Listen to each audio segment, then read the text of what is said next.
Nesa siasa ya chuki. Hakuna mtu haoni serikali inafanya namna gani. China ndio rais yako siku ya leo. Na unajua Wakenya tumekuwa so misinformed. Na Wakenya wamelalia hiyo maneno ya yale anasikia ya kuharibu peke yake. Misinformation ndio imekuwa tumeigizwa ndani yetu. Na sisi wenyewe tumekuwa na miscommunication. Manake hatuelezei serikali inafanya namna gani. Saa hii nimesikia kila mtu anapiga vigelegele akisikia barabara ya kutoka Rironi kwenda Mau Summit. Hiyo ndio imekuwa shida yenu watu ya huku Rift Valley, Western Kenya kufungua mipaka ya Kenya. Ukiangalia siara yake huko Uchina, unasikia maneno ya ukulima imewekwa mbele. Maneno ya industrialization imewekwa mbele. Barabara zetu imewekwa mbele. Tumesikia kwamba Kenya is now the biggest economy in East and Africa region.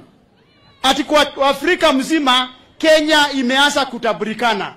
Tunaweza kuwa tunataburikana namna gani kama uchumi yetu iko baya, ushuru iko baya na hatuendelei mbele. Hatutaki kusema yale machache ambayo tunafanyiwa. Kazi yetu ni siasa kutoka asubuhi mpaka jioni.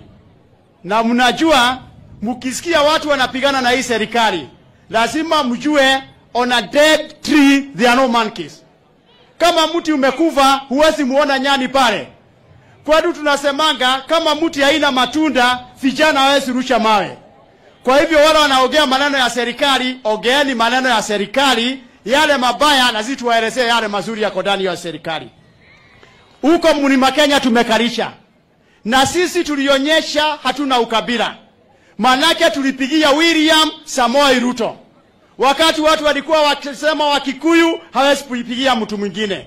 Wakati huu Mkikuyu, Mumeru, Mwembu, Mount Kenya region.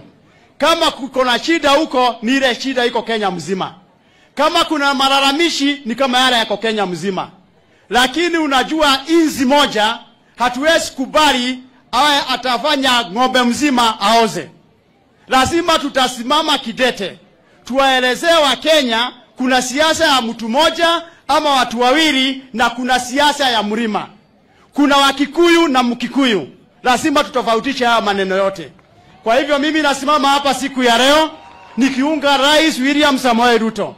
Nikuhakikishia mlima ni kubwa na mlima bado ni nyumbani, anaishare juu. Ile kura itatoka Mount Kenya shock the nation. Kwa hivyo kwa haya mengi na machache tumekuja hii support yenu tuishi Kenya moja. Nimesikia hii vikundi yote ni ya kila kabila ambayo iko hapa Rift Valley na Kenya mzima.